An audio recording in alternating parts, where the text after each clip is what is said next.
versículo 25, nós vamos meditar na palavra de Deus e vamos compreender o que o Senhor Jesus tem para nós através da sua maravilhosa palavra. Livro de Lucas, capítulo 10,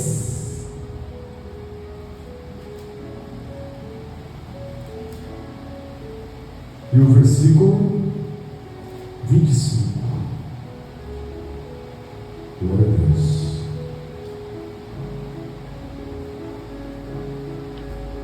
E diz assim a palavra de Deus: e eis que se levantou um certo doutor da lei, tentando Jesus, querendo provar Jesus. E ele disse: Mestre, o que farei para herdar a vida eterna? Olha só, uma história maravilhosa e que traz mudança de vida, e que a gente olha para a palavra de Deus e pensa: Senhor, qual é a mensagem? O que o Senhor tem para o meu coração? Que ensinamento é esse, irmãos? Olha, você pode ter certeza, você vai ler o mesmo capítulo da Bíblia, o mesmo versículo da Bíblia, a mesma palavra, a mesma história, e a mensagem, o fruto é totalmente diferente cada vez que você lê. Se você olhar e falar: não, foi a mesma coisa de sempre, é porque não houve uma absorção da palavra. Ela traz algo novo sempre. E você olha e fala: meu Deus, tem algo novo numa palavra que eu já li tantas vezes, já meditei tantas vezes. Deus vem e mostra: tem algo novo aqui que você nunca tinha experimentado, experimenta agora. Por isso a palavra de Deus é viva. Irmãos, aqui a palavra de Deus está dizendo que eu vou, dessa vez excepcionalmente, eu vou fazer a leitura de alguns versículos, mas eu quero que você acompanhe prestando muita atenção, porque essa história ela traz uma transformação de vida. Versículo 25, vamos ler até o 37, olha o que está escrito, preste atenção na história. Levantou-se um certo mestre da lei, e querendo provar Jesus, perguntou-lhe: Mestre, que farei para herdar a vida eterna? Jesus lhe respondeu: o que está escrito na lei? Como lês? Jesus perguntou para ele: o que você entende da Bíblia? O que você entende da palavra? Respondeu com outra pergunta. Versículo 27, respondeu-lhe o homem a resposta certa, olha só: amarás o Senhor, o teu Deus, de todo o teu coração, de toda a tua alma, de todas as tuas forças e de todo o teu entendimento, e ao teu próximo como a ti mesmo. Então Jesus lhe disse: respondestes bem, faze isto e viverás. Ele, porém, querendo justificar-se a si mesmo, disse a Jesus: e quem é o meu próximo? Eu já sei que a palavra diz: eu tenho que amar o meu próximo como a mim mesmo, mas quem que é meu próximo? Agora é a história, irmãos. Jesus respondeu com uma história. Ele perguntou para Jesus: não, bom, eu tenho que amar o meu próximo como a mim mesmo, mas quem que é meu próximo? É o judeu? É o grego? É o samaritano? Quem que é meu próximo? Quem que é? E Jesus respondeu-lhe com uma história. Olha só, respondeu-lhe Jesus, olha a história: descia um homem de Jerusalém para Jericó, e caiu na mão dos assaltantes, os quais o roubaram e o espancaram, e se retiraram, deixando ele quase morto. Por acaso descia pelo mesmo caminho um certo sacerdote, presta atenção, passava um sacerdote, e vendo, passou de longe. Do mesmo modo, também passou um levita naquele lugar, e vendo, passou de longe. Um samaritano, porém, ia de viagem, ele chegou perto dele, olha a diferença. Passou um sacerdote, homem de Deus, que ficava dentro do templo adorando. Ele passou e viu um cara espancado, quase morto, e ele passou longe. Ele falou: bicho. Aí passou um levita, aquele que fazia todos os preparativos para a casa de Deus, e ele viu aquele homem quase morto, espancado, passou passou de longe. E aí passou um samaritano. Samaritano significava desprezado pelos judeus. Não era gente que não prestava na visão deles. Mas Jesus disse: um samaritano, porém, que ia de viagem, chegou perto dele, viu-o e moveu-se de íntima compaixão. Aproximando-se, presta atenção, aproximando-se, enfaixou-lhe as feridas, colocou azeite e vinho nas feridas. Então, colocando sobre a sua cavalgadura, sobre o seu cavalo, ele o levou a uma hospedaria e cuidou dele. Partindo no outro dia, tirou 2 denários, 2 dinheiros, deu-lhes ao hospedeiro e disse: cuida dele para mim, e tudo o que demais gastardes com ele, eu te pagarei quando voltar. Jesus foi e perguntou para ele: qual destes 3? O sacerdote, o levita ou o samaritano? Qual destes 3 que foi o próximo daquele que caiu na mão dos assaltantes? E ele disse: o que usou de misericórdia para com ele. Jesus disse: vai e faz da mesma maneira. Esta é a palavra de Deus. Irmãos, nós estamos falando sobre uma história, e tem 3 tipos de pessoas descritas nessa história. Primeiro teve uma pergunta, alguém perguntando: Senhor, o que eu faço para herdar a vida eterna? Essa pergunta significa: Senhor, o que eu faço para ir para o céu? O que eu faço para ser salvo? O que eu faço para ser achado digno diante de Deus? O que eu faço para ser reconhecido como filho de Deus? O que eu faço para Deus olhar para a terra e falar: eis aí o meu filho? Ao invés de olhar para mim e falar: não, isso é qualquer outro, é filho do diabo.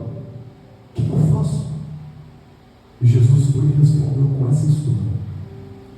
E a resposta de Jesus foi: tem 3 tipos de pessoas. Tem um religioso que se julga santo, que faz até a obra de Deus, que acredita, que mostra a sua fé, que ora, que faz um monte de coisas, mas ele está longe. Olha só que coisa interessante. Quando ele vê alguém numa necessidade, caído, quase morto, ele passa longe. Tem o segundo tipo de pessoa, um levita, que faz preparativos, que trabalha muito, que se julga também santo e preparado, mas quando ele vê alguém caído, ele passa longe. E tem um terceiro, que quando ele olha e vê alguém caído, ele se preocupa e ele passa perto. Olha só que coisa interessante, irmãos. Quando eu olho para essa palavra e eu começo a pensar: Senhor, o que o Senhor quer me ensinar? O Senhor quer ensinar caridade, o Senhor quer ensinar o amor ao próximo, mas tem algo além. E eu quero que você aprenda nessa noite. 3 pessoas, 3 personagens, e você precisa se identificar com um deles. Qualquer um deles. Você precisa olhar e falar: olha, eu sou mais para esse cara aqui. Você precisa. Só tem 3 tipos de pessoas que o Senhor mostrou na terra. Aliás, eu separaria o levita e o sacerdote como um único tipo de pessoa. Tem 2 tipos de pessoas: aqueles que passam longe e aqueles que passam perto. E o que significa passar perto? Se aproximar, pegar na mão, perguntar: está tudo bem com você? E quando vê que a pessoa está quase morrendo, chegar e pôr no cavalo, passar vinho nas feridas, passar um remédio, curar, depois falar para alguém: cuida dele para mim, eu tenho que viajar, e depois que voltar eu te pago, se for o caso, mas não deixa ele morrer não. Eu acredito que se essa história já aconteceu, se ela não foi apenas uma história, uma parábola que foi criada pelo Senhor para ilustrar, mas se isso já aconteceu em algum momento da história, aqueles homens devem ter ficado os maiores amigos de toda a história. Você imagina só como você olharia para alguém que, quando você pediu socorro: me ajuda, eu estou morrendo com as costelas quebradas talvez, ali saiu sangue pelo corpo, e falou: eu vou morrer aqui sozinho na beira da estrada. E olhou e a pessoa foi, se afastou, passou direto. Meu Deus, eu não teve pena de mim. Aí daqui a pouco viu um segundo: me ajuda, me socorre. E ele foi e passou direto. E quando ele estava quase morto já, passou um terceiro e fez isso por ele. Foi dores, segurou o cavalo, levou, pôs numa cama, colocou pessoas para cuidarem dele. Imagina os dois tomando um café depois, que amigos eles seriam. O que esse terceiro homem fez? O que este samaritano fez? É o que nós precisamos fazer. A resposta é: ele fez a diferença. Ele fez a diferença. Eu gosto muito desse termo. O que significa fazer a diferença? Ele foi diferente dos outros. Uma pessoa, irmãos, que tem coragem de passar e falar: puxa, tem alguém aqui precisando de ajuda, e ele simplesmente se dispõe para ajudar. Ele não é alguém que, olha, foi um caso bem específico, bem grave, tinha alguém morrendo, e ele se envolveu de íntima compaixão. É uma pessoa que está na terra para fazer a diferença. Você sabe como que é isso? Eu vou te explicar. Gente que está pronta a fazer a diferença é gente assim, ó. Ela acorda de manhã, toma o seu café, vai para os seus afazeres, sai para a rua, vai para o mercado, vai trabalhar, vai estudar, vai fazer alguma coisa. E durante o seu dia ela passa por várias pessoas. Olha só, ela pode passar perto ou pode passar longe. E quando ela vê alguém com alguma necessidade, ela está pronta a ajudar. Sabe aquela pessoa que é cooperativa? Alguém pergunta isso: olha, você vai numa entrevista de emprego, e a pessoa vai lá e pergunta: você é uma pessoa cooperativa? Porque hoje as empresas, elas prezam muito por pessoas que são assim. As ONGs, as igrejas, para ter cargos nas igrejas. Você é cooperativo? Cooperativo significa assim: puxa, eu posso ajudar em alguma coisa? Está disposto a ajudar? E a pessoa que está disposta a fazer a diferença, ela é assim, ela está andando pela rua. Daqui a pouco tem lá uma tiazinha preparando para atravessar a rua, mas ela está meio, com dificuldade para poder andar, para poder atravessar. Ele não está nem preocupado se ele vai levar uma bengalada na cabeça ou não. Ele fala: mas senhora, você te ajuda e tal? Às vezes a mulher vai brigar e fala: não, eu sou velho, vai dar uma na cabeça dele. Ele fala: tudo bem, mas eu vou tentar ajudar a fazer a diferença. Se ele está andando e está vendo lixo ali no chão, ao invés de falar: nossa, que povo porco, essa cidade é porca, é suja, ele fala: puxa, eu não vou poder limpar a cidade inteira, mas essa aqui eu pego o lixinho ali e pego o lixo. Essa pessoa fez a diferença. Tem um monte de gente que passa direto, mas tem um que passa e fala: eu vou fazer a diferença aqui. E pessoas que foram chamadas para fazer a diferença, elas fazem a diferença onde quer que elas estejam. Elas chegam no ambiente novo e falam assim: vou fazer a diferença nesse lugar. Não importa se ela vai ser uma pessoa insolente, às vezes enxerida, mas ele chega e fala assim: eu vou fazer a diferença. O que eu puder fazer para causar mudança, impacto na vida de alguém, eu vou fazer. Agora presta atenção. Presta atenção. Jesus pregou e ensinou o amor ao próximo. Isso foi a mensagem. Mas ele mostrou que tem pessoas que são dispostas a fazer a diferença e outras não são. Talvez você nunca vai encontrar pela rua alguém que foi espancado, alguém que foi humilhado ali, foi roubado e está caído ali para você ter a oportunidade de pegar seu celular, de estar ali 192, chamar uma ambulância e falar: tem uma pessoa caída aqui, foi espancada, e esperar a ambulância chegar. Talvez você nunca vai ter essa oportunidade, mas você sempre vai ter a oportunidade de ajudar alguém. Você olha para uma criança que está ali, eles estão brincando de roda ali, todas as crianças estão brincando. Você está vendo uma criança lá no cantinho, você já observa: por que ele não brinca com os outros? Você já vai lá pertinho: por que você não brinca com eles? Aí vai lá no outro, chama ele para brincar e tal. Daqui a pouco todo mundo na roda, você andou, você fez a diferença. Você percebeu como é que é? Existem coisas muito simples que nós podemos fazer e nós faremos a diferença na vida das pessoas. Pessoas que estão estancadas moralmente, espiritualmente, pessoas que estão feridas, magoadas, espiritualmente, emocionalmente, elas estão do seu lado e estão com um sorriso no rosto. Estão falando que está tudo bem, estão publicando lá no Facebook, no Instagram, a maravilha. Minha vida está uma maravilha, mas elas estão destruídas. E você está passando pertinho dela. E se você tiver uma desconfiança, eu estou achando que não está tudo bem com ela, você fala assim: eu vou passar longe. Quando na verdade nós possamos passar, nós podemos passar perto. Nós podemos fazer a diferença. Eu não sei quem está assim. Eu estou no meu trabalho, tem um monte de pessoas que cruzam o meu caminho, mas eu não sei quem está bem e quem está mal. Mas eu só sei de uma coisa: eu posso fazer a diferença na vida de todos eles. Queridos, se você quiser ser reconhecido como servo de Deus, como filho de Deus, você vai entrar no lugar onde você entrar, você vai chegar no lugar onde você chegar e vai fazer a diferença. Todo mundo vai olhar para você e vai falar: nossa, como ele é, nossa, como ela é, né? Que pessoa legal. Mas de coração mesmo, de verdade. Você quer fazer, você quer ajudar, você quer estender a mão, você quer deixar uma palavra, quer dar um ânimo para alguém, quer tirar a tristeza de alguém, quer animar alguém. Mas às vezes você mesmo está assim: puxa, eu não tenho ânimo nem para mim. Eu estou precisando que alguém venha me animar, como é que eu vou animar outro? Mas aí é hora da gente pedir: Senhor, o Senhor me chamou na terra para fazer a diferença.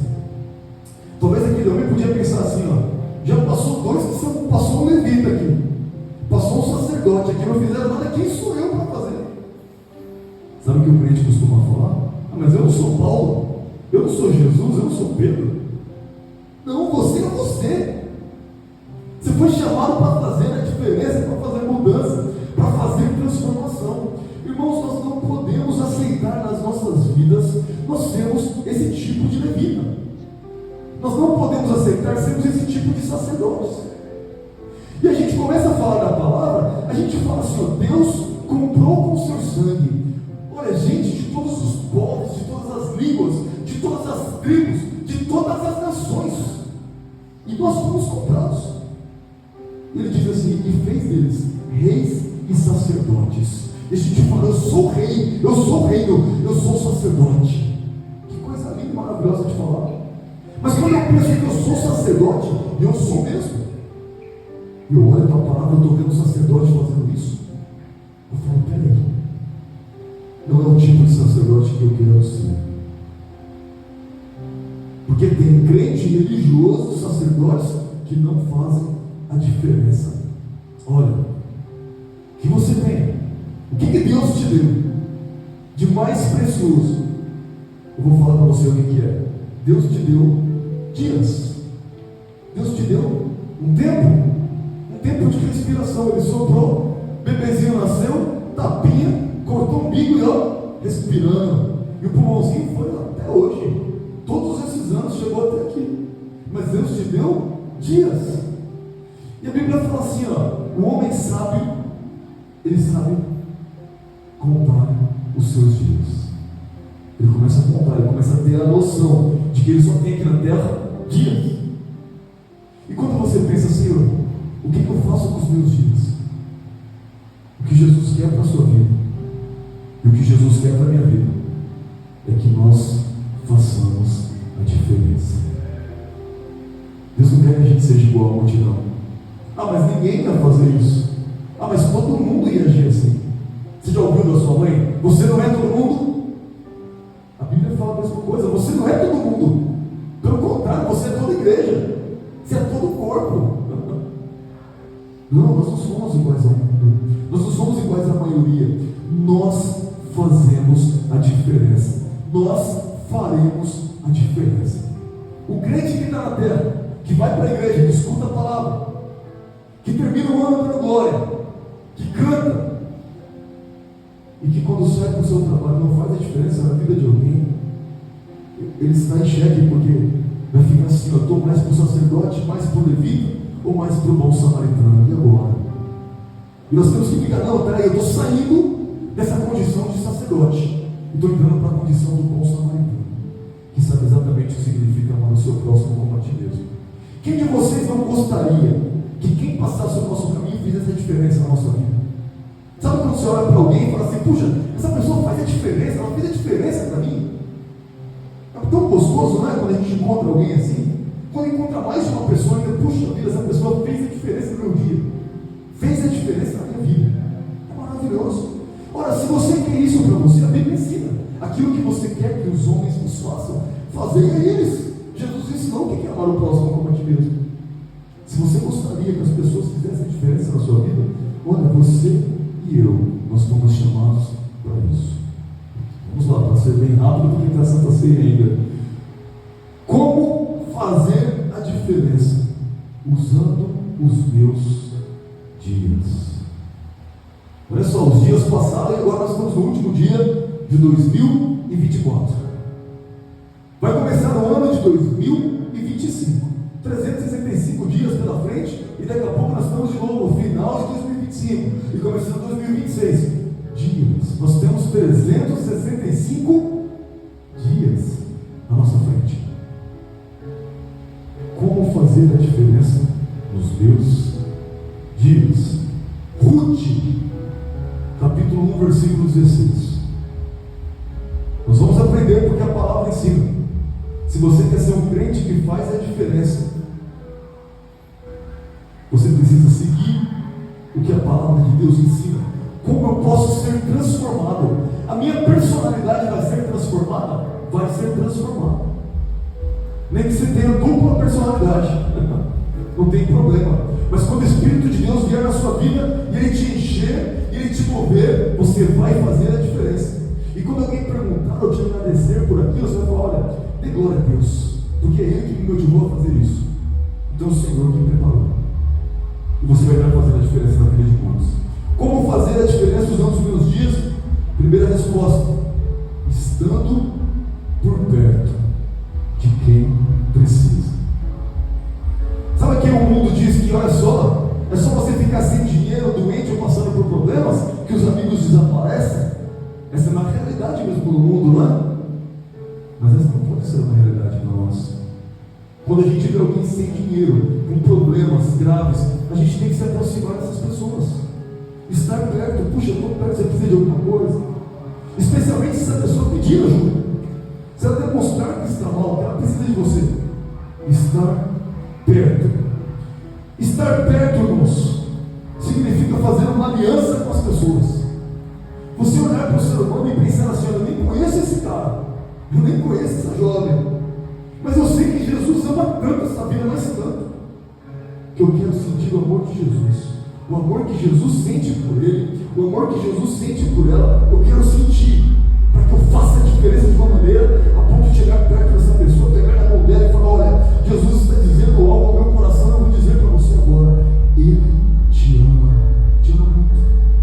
E chegar e falar: nós vamos estar juntos, me liga daqui para o telefone, não para todo mundo, mas se Deus te mover para fazer a diferença dessa maneira, você vai falar: está aqui, ó, nós vamos estar perto, nós vamos estar juntos, vamos passar juntos por esse problema, vamos resolver juntos, vamos envolver outras pessoas, vai dar certo. Meu Deus, como é maravilhoso quando a gente encontra alguém assim, a gente olha e fala: foi como se Deus tivesse visitado, e aí Ele mesmo que visita. Você e eu, crente, nós podemos fazer essa diferença. Olha o que aconteceu em uma relação entre uma nora e uma sogra. A hora que a sogra disse assim para a nora, que estava viúva, Noemi perdeu seus 2 filhos, e as 2 esposas deles ficaram viúvas.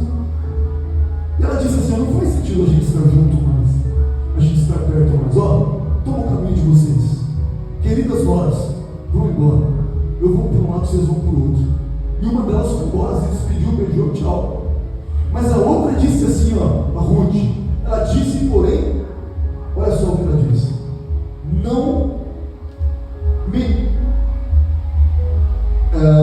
me convença para que eu te deixe e me afaste de ti, porque aonde quer que tu fores, irei eu, onde quer que pousares a cabeça à noite, ali pousarei eu.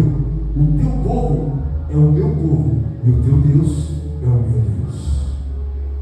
Essa mulher criou uma relação porque ela falou: peraí, eu estou viúva, estou sofrendo, é verdade, mas essa minha sogra perdeu os 2 filhos, ela vai voltar para viagem sozinha, para o povo dela, para a terra dela, porque é estrangeira, eu vou com ela, e eu que vou ser estrangeira lá, o povo dela vai ser meu povo, o Deus dela vai ser meu Deus. E ela virou para a sogra e falou assim: ó, que Deus me castigue severamente, se alguma coisa que não seja a morte me separar de ti. Que é isso, irmãos? Você tem ideia do que é olhar para uma pessoa com compaixão? Olhar para uma pessoa com piedade e falar assim: não, eu ainda amo você. Não tem mais relação entre sogra e nora, o marido já morreu, não tem mais sentido, não tem mais parentesco, é ex-sogra.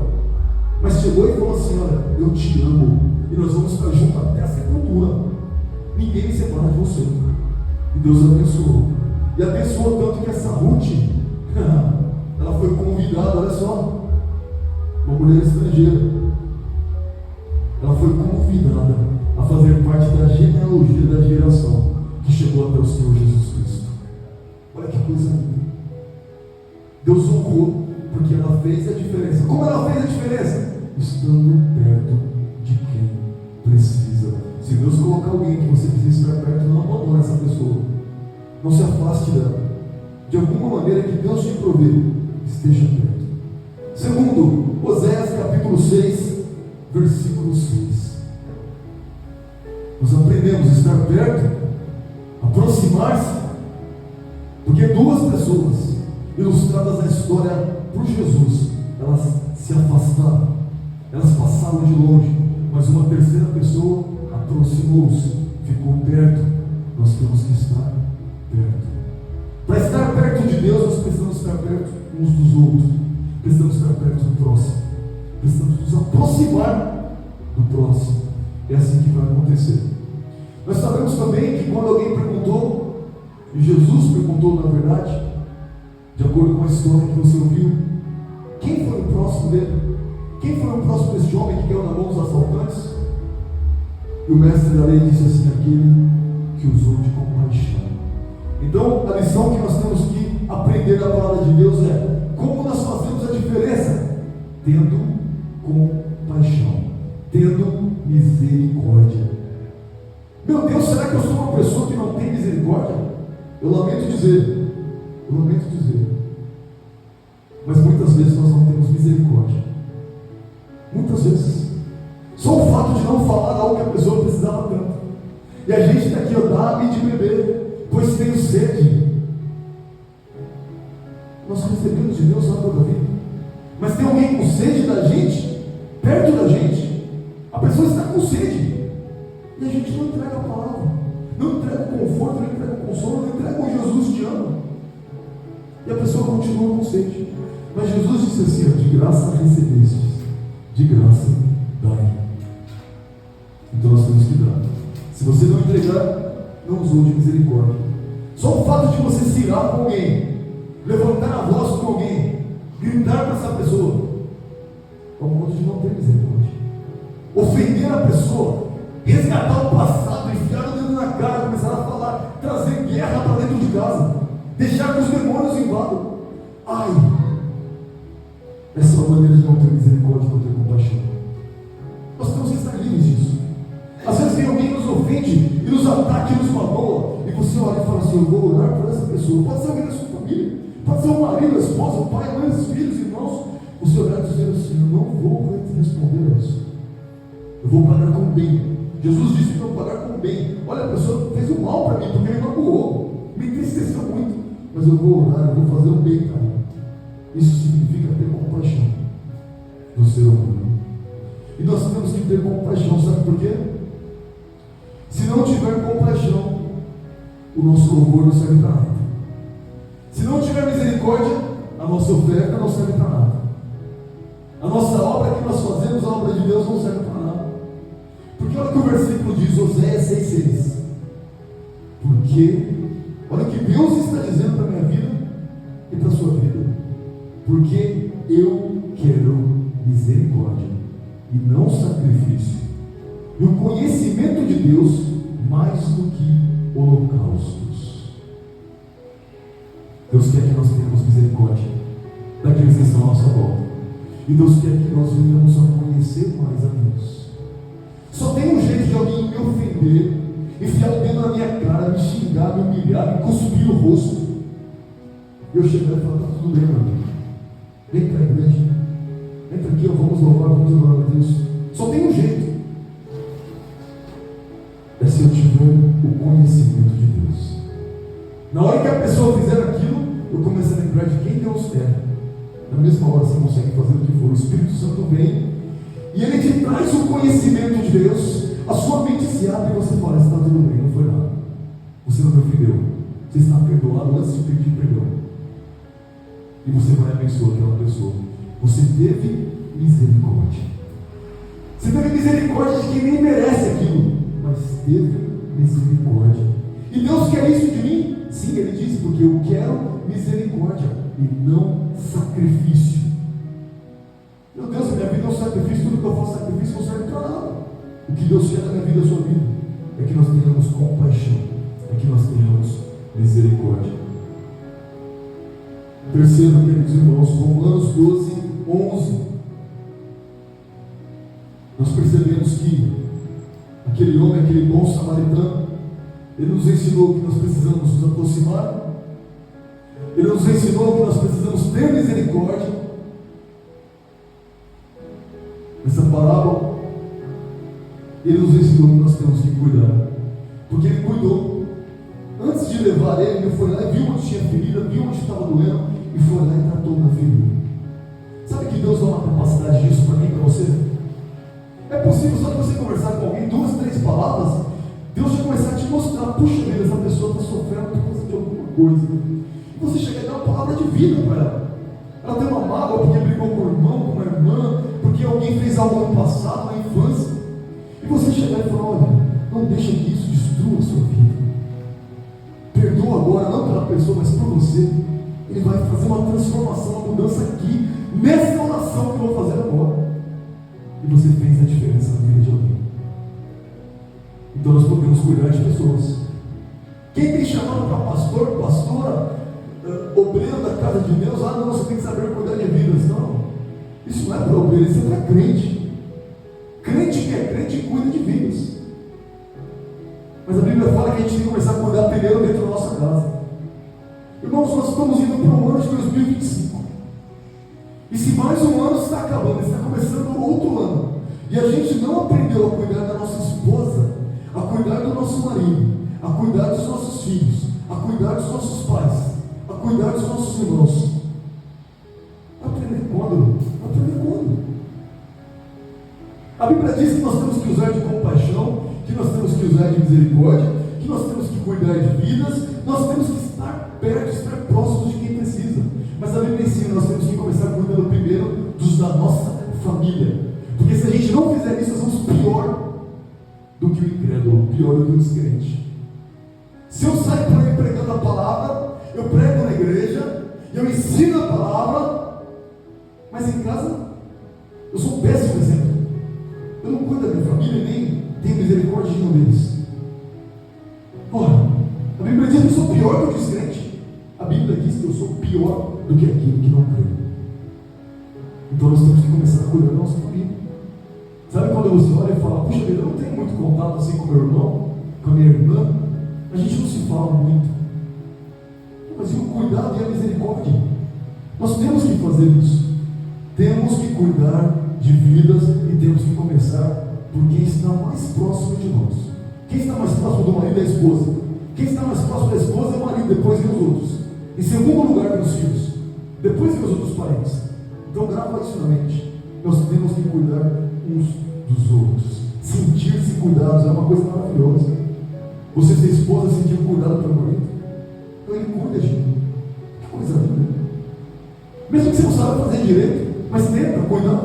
É bom. Se a pessoa sentiu o cuidado da esposa, sentiu o cuidado. E o marido é a mesma coisa. Porque vocês sabem muito bem, irmãos, que vocês ficam doentes, acontece o que for.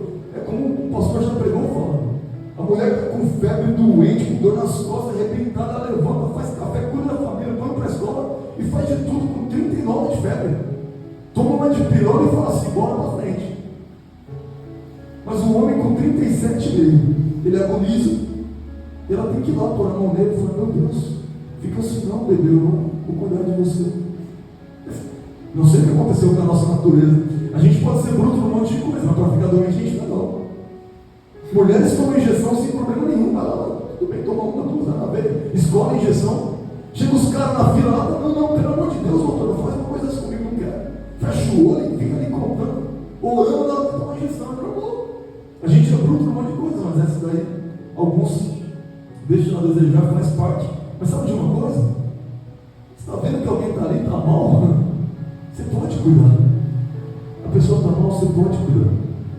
Você pode estender a mão. Estender a mão para o filho, para a filha, para uma criança, para o marido, para a esposa e cuidar de vidas. Romanos 12. sejais vagarosos no cuidado. Olha só, Romanos capítulo 12, versículo 11. Quando a Bíblia diz: não sejais vagarosos no cuidado, a Bíblia já está entendendo que a gente vai ser cuidadoso, que nós vamos cuidar de pessoas. E ela está ensinando assim: não demora muito. Tipo, está vendo que a pessoa está mal por um dia, 2 dias, 3 dias, uma semana, um mês. Aí quando ele para o hospital, na ambulância de buscar, ele fala: eu vou cuidar de você. Foi vagaroso, demorou demais. Tem que cuidar. Não sejais vagarosos no cuidado, sede fervorosos no Espírito, servindo ao Senhor. A única maneira de servir ao Senhor é servir do próximo. Quem que é o próximo? Primeiro os da família, depois os que não são da família. Primeiro os da família de sangue, depois os que são da família da casa de Deus, e depois os outros, as outras pessoas. Mas tem que cuidar de todas elas. E não pode demorar, não pode ser vagaroso. Cuidar é uma bênção. A palavra de Deus ensina que você pode fazer a diferença estando perto, esteja perto. Falando sobre famílias, tem pessoas que dentro da mesma casa, comendo na mesma mesa, estão distantes, estão longe umas das outras, nem se conhecem mais. Existe uma distância enorme, está ali do lado, encostando o braço. Nós temos que estar perto, porque a nossa família precisa de nós. As pessoas que nós amamos precisam de nós, e nós temos que estar ali por elas. Use os seus dias para estar perto da sua família, de quem mais precisa de você. Tendo compaixão, tem compaixão, tem misericórdia. Sabe como é que é? Eu fui criado de uma maneira assim, eu fui criado para ser macho. Meu pai ele fazia assim, ó, se caiu, machucou, saía, chegava em casa faltando um tampão no joelho, cheio de terra. Ele já falava assim: deixa que eu vou limpar isso aí. Já vinha com mertiolate. Quem é dos anos 80, 90 sabe o que é aquilo. O terror que é. É igual colocar álcool e ainda por fogo por cima. E ele falava assim: nenhuma lágrima. Macho não chora. Chora que você não apanha em cima do machucado. E aí engole esse choro. Você é macho, rapaz. Então eu até agradeço ele por isso. Mas olha só, nessa hora também é uma hora para olhar assim e falar: peraí, será que não seria melhor olhar assim e falar assim: olha filho, o que eu faço com isso aqui? Embora eu também queira para ser macho, mas eu pego mais leve. E quando sai o tampão do joelho, eu falo aqui: olha para mim, você aguenta, olha para o pai, olho no olho, encosta o testa assim, ó, segura na mão dele e fala: vai, aguenta, você é forte, e abraça junto. É assim. Às vezes para dar uma injeçãozinha de nada, né, Zô? Para tomar uma injeção pequenininha que nem dói, derruba o hospital inteiro. Eu estou lá com ele, seguro e tal, não sei o que lá, pronto, já passou, motivando ele, mas tem que ter misericórdia, entender se está chorando, está triste, será que eu posso fazer alguma coisa para trazer um alívio para esse terror que está vivendo? Ao invés de falar: para com isso, para com essa frescura. Não, nós não podemos fazer isso. Nós temos que ter misericórdia. A mulher não está bem, o marido não está bem, o filho não está bem. Tem misericórdia. Procure entender o que a pessoa está sentindo. E procure estar ali e falar: se eu puder fazer algo para você, talvez eu não possa, mas se eu puder fazer algo para você, por favor, me diga o que é. Eu vou fazer. Só de ouvir isso, a pessoa já vai ficar melhor. Dá um abraço e fala: não sei se eu posso fazer alguma coisa por você, mas isso eu sei que eu posso. Dá um abraço. Bem forte, fica bem abraçado. Esteja perto para fazer a diferença. Tenha compaixão, tenha misericórdia para fazer a diferença. E cuida de vidas para fazer a diferença. Eu vou te falar por que nós temos que fazer isso no ano de 2025. Nós temos que estar perto, porque Deus, o nosso Deus, é um Deus de perto. Não é só um Deus de longe, mas também é Deus de perto. Ele está sempre perto. E na sua palavra ele diz assim: ó, perto está o Senhor daqueles que têm o coração quebrantado. O Senhor está sempre perto, porque nós nos quebrantamos diante dele. Deus, ele se compadece de nós, porque a Bíblia diz que nós não temos um sumo sacerdote, que é Jesus, que não possa se compadecer de nós, mas Jesus tem misericórdia de nós. Ele se compadece das nossas fraquezas. Quando a gente fala assim: eu sou fraco, eu estou fraco na fé, eu estou caído, eu não estou conseguindo, nem para a igreja eu consigo mais, nem orar eu consigo mais. Ele se compadece da nossa fraqueza. Ele se move de íntima compaixão. A Bíblia diz: nós não temos um sumo sacerdote que não possa se compadecer das nossas fraquezas, porém um que, como nós, em tudo foi tentado, mas nunca pecou. Jesus é como nós. Quando você sofre, quando você fica mal, quando você erra, quando você peca, quando você faz loucura, quando você fala bobagem, Ele entende o ser humano, porque Ele é humano, como nós, mas Ele nunca pecou. Mas Ele se move de íntima compaixão. Ele tem misericórdia de nós. E Jesus também tem cuidado de nós. Por isso a Bíblia ensina: humilhai-vos perante a potente mão de Deus, para que ao seu tempo Ele venha exaltar vocês. Bom, a gente tem que se humilhar. Lançar sobre Ele toda a nossa ansiedade, porque Ele tem cuidado de vós. Tem uma ansiedade? Jesus ensina: não fica ansioso em coisa alguma. Eu estou ansioso esse ano que vai começar. Como é que vai ser minha vida? Não fica ansioso, mas pega a sua ansiedade e torna a sua petição conhecida diante daquele que pode responder. E apresenta para Ele, consagra para Ele o seu ano de 2025. E fala: Senhor, é teu, eu consagro a Ti, a minha petição é essa, a minha necessidade é essa. Senhor, eu vou fazer a diferença na vida de quem cruzar o meu caminho. Eu vou fazer a diferença nessa terra enquanto eu viver aqui, com os meus dias. Eu vou estar perto, eu vou ter compaixão, eu vou cuidar de vidas. Cuida da minha vida, Senhor. Cuida do meu ano que começa, porque eu entrego a Ti. Curva a sua cabeça agora. Senhor, a tua igreja que ouviu a tua palavra, aqueles em cuja semente irá germinar, eu te peço agora e profetizo agora, Senhor, na vida deles, porque Tu és o Deus que derrama unção sobre o Teu Filho. Tu és o Deus que derrama unção, Senhor, sobre os Teus servos que ministram nesse altar. Agora, Deus, em nome de Jesus, eu te peço, homens e mulheres que estejam dispostos a fazer a diferença, que recebam de Ti a unção para fazer a diferença, que recebam de Ti a unção do bom samaritano, que eles possam, Senhor, mudar vidas, que eles possam transformar vidas, que eles possam se deixar ser usados pelo poder do Espírito Santo de Deus, e transformar lugares, e transformar ambientes, e transformar histórias, e transformar futuros. Senhor, se aproximar de pessoas que estejam quase mortas e trazê-las de volta à vida. Que eles possam ter compaixão e misericórdia de todos que estão à sua volta pelo poder do Espírito Santo. Que eles possam fazer a diferença cuidando de pessoas, cuidando de vidas. Esse é o meu desejo para a vida da tua igreja, Senhor. Para a vida daquele que escuta essa palavra. Esse é o meu desejo para a minha vida. Eu te peço, faz isso, Senhor. Faz germinar essa semente. Faz com que as pessoas sejam mudadas. E os votos para o novo ano, Senhor, sejam votos para cumprir a tua palavra. Sejam votos para fazer a diferença. Nós não queremos ser pessoas comuns. Nós não queremos ser um crente sacerdote comum, nem levitas comuns. Nós queremos ser aquele que faz a diferença. Porque o Senhor sempre fez a diferença. Em cada segundo da sua vida que o Senhor viveu nessa terra, o Senhor fez a diferença. O Senhor fez o que outros não fizeram e jamais poderiam. Que nós possamos fazer a diferença porque o Senhor está em nós. E ao participar do teu corpo e do teu sangue, o Senhor está em nós. O Senhor vive em nós. Então eu te peço, faça a diferença na vida de outras vidas, através das pessoas que escutam a tua palavra e creem. Eu te peço em nome de Jesus. Eu te agradeço pelo que o Senhor vai fazer através da vida deles.